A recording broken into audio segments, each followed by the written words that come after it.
Ketika tentara Belanda menduduki kota K, segera Guru Wandi, wartawan Miftah, Mashar, dan teman-temannya menggerakkan perlawanan bawah tanah. Mereka menerbitkan koran stensilan menentang propaganda Belanda yang ditempel di tempat-tempat ramai melalui tangan-tangan yang terdiri dari anak-anak pelajar. Suara Republik menganjurkan agar penduduk mempertahankan berlakunya uang Republik yang menjadi lambang kedaulatan, menolak kerjasama dengan Belanda, membesarkan hati penduduk dengan berita-berita yang menunjukkan tetap teguhnya cita-cita Republik meskipun semua kota telah diduduki musuh. Wartawan Miftah menyedap berita-berita luar negeri melalui radio tuanya, Eres di atas loteng rumahnya, tiap malam yang disampaikan kepada Guru Wandi, yang akan melakukan pilihan berita untuk Suara Republik.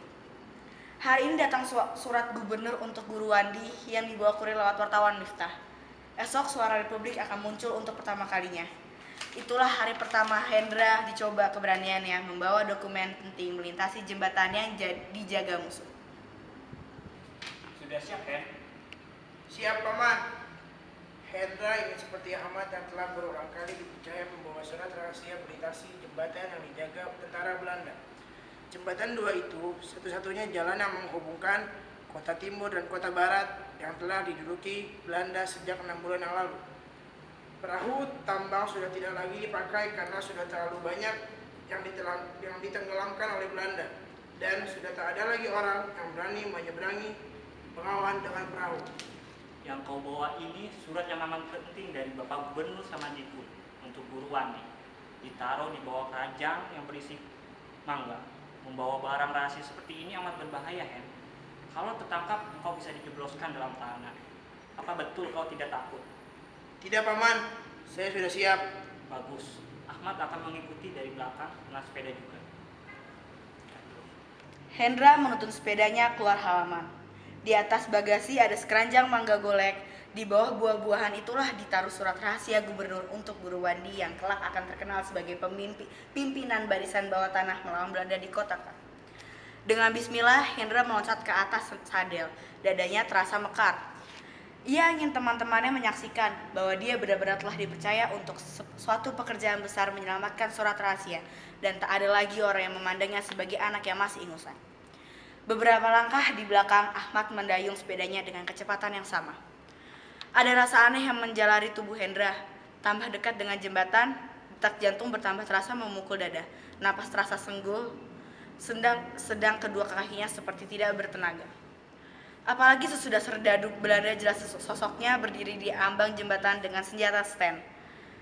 Yang tampak penjagaan hari itu berlaku lebih ketat dan keras. Bukan hanya yang mencurigakan, tetapi semua yang akan melintasi jembatan, baik yang berkendaraan maupun yang hanya berjalan kaki, diperiksa dengan teliti. Begitu datang giliran Hendra, segera ia mengucapkan, "Guten Morgen," yang menjadi terdengar timpang di telinganya sendiri. Biar sudah berulang kali ia hafalkan selama ini, barangkali pula suaranya terdengar gemetar yang tak bisa ditahan. Penjaga itu ikut menyambut ucapan selamat paginya. Mendadak saja Hendra melihat Ahmad sudah berada di sampingnya, dan temannya itu mengucapkan selamat pagi dalam bahasa serdadu Belanda dengan fasih sekali. Ahmad diperiksa dulu, saku dan punggungnya diraba-raba, lalu dibolehkan meneruskan perjalanan. Sesudah itu baru Hendra diperiksa. Tetapi tidak seperti Ahmad, ia tidak dibebaskan. Serdadu Belanda ini menunjuk gardu. Dengan kaki gemetar, ia tuntun sepedanya ke arah gardu di pinggir jembatan. Di situ ada 5 serdadu. 2 orang memeriksa keranjang Hendra, membongkar semua isinya, mengangkat lapisan kertas, dari bawahnya terangkat segulung kertas yang segera dibukanya. Mendadak saja ada sesuatu yang merayap mengganggu kepala Hendra. Betapa bodoh aku, pikirnya. Tidak hanya sekali 2 kali aku dengar menyelundup Gerlia yang tertangkap membawa barang penting yang dikesembunyikan di bawah alas keranjang. Kenapa tidak aku bantah rencana Paman Miftah ini? Kalau pagi ini aku ditembak serdadu Belanda di atas jembatan ini, aku bakal dikenal bukan karena keberanianku, tetapi karena kebodohanku. Alangkah sakit rasanya di hati mengalami mati konyol.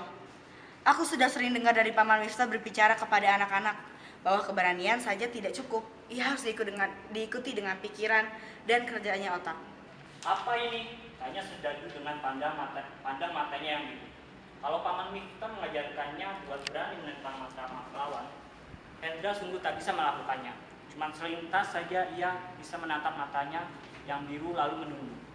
Kertas gulungan itu segera berpindah dari suatu tangan ke tangan serdadu lainnya. Lalu seseorang mengangkat telepon. Siapa punya surat-surat ini? Itu punya om saya, Tuan. Tidak lama datang jeep. Seorang opsir turun dan segera memeriksa gulungan surat rahasia itu. Opsir itu lalu tertawa dan Hendra terkejut dengan setengah mati. Ia memerintahkan anak buahnya mengembalikan mangga itu ke dalam keranjang yang menyerahkan kertas itu kepada Hendra. Kasihan, pamanmu jadi apa sih? Guru bahasa Inggris di SMA. Pantas. Hendra mereka bebaskan, mengucapkan terima kasih, lalu melompat ke atas Adele. Ia dayung sepeda melintas jembatan dengan kepala tambah berputar-putar. Apakah serdadu Belanda itu sedang memberikan diriku? Pikirnya, dilepaskan hanya kemudian akan ditembak dari belakang. Hendra ingin mendayung sepeda sekencang-kencangnya, tetapi daya seperti itu sudah tak ada lagi dalam tubuhnya. Dan jembatan berantas itu rasanya panjang sekali. Kapan peluru serdadu itu akan menembus punggungku dari belakang? Pikirnya. Barulah Hendra meyakini bahwa serdadu Belanda itu tidak main-main ketika ia sudah membelok memasuki pekarangan rumah Guru Wandi. Ia tidak tahu kapan mengucur keringat dari tubuhnya. Sekarang jadi begitu basah dan nafas terasa seperti saling berebut membuat dadanya menjadi kembang kempis. Hendra melihat Ahmad duduk menghadap meja kerja Pak Guru. Wandi berteriak dari samping. Mana mangganya? Bawa sini, biar saya kupas. Hendra mengangkat keranjang mangga dari bagasi. Diserahkannya kepada Bu Wandi. Gulungan kertas rahasia diambil dan diserahkan kepada Guru Wandi. Ternyata gulungan surat itu hanyalah American Missionary, sebuah buletin yang membuat berita-berita dunia. Engkau masih pucat, Hen? Masih gemetar ya? Jangan kecil hati. Kita tidak begitu saja mendadak jadi pemberani. Perlu latihan dan perlu juga kita banyak menggunakan kepala kita. Lihat apa yang dikerjakan Pak Bon. Stop. 2, 3. Penjaga sekolah itu sedang sibuk membuka ban dalam sepeda Ahmad. Ban dalam itu diguntingnya selebar 3 jari dan dari dalam keluar gulungan kertas surat rahasia Bapak Gubernur untuk Guru Wandi. Pak Bon menyerahkan kertas gulungan itu lalu menyambung kembali ban dalam, memompa dan membetulkannya.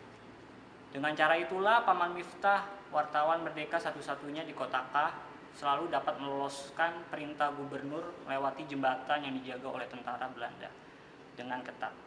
Untuk penyambungnya, anak-anak seperti Hendra, Seno, Eshart, Margono, Natim, Ahmad, Irkam menjadi rantai untuk bisa menyeberangi jembatan.